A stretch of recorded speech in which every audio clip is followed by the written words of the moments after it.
Chief Minister N Biren na National E-Vidhan application launch Toukhre.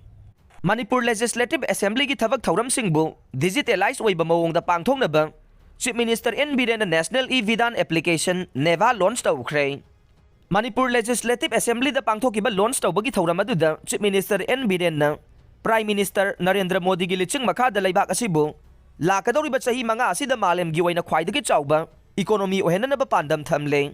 Neva launch tawba sina India bu digital empower society ohenbagi mathakta economy gi ahenba loksing piduna awonba mapurakna ba honaba nei. India laingangna 44 mission mode project khangdokpagi manungda neva sisu amanne. Masine assembly ki thabak thauram khudingmak transparent, accessible, accountable amade effective ohelaga nei. Assembly asibu digital house ta transform tawba sina economy amadi environment ta kanaba piragani haina phongdokhe. Mateng pangkhre paw asina ngarang nungthil phongkhiba kangla paw sedagi lakhwatsaba nei.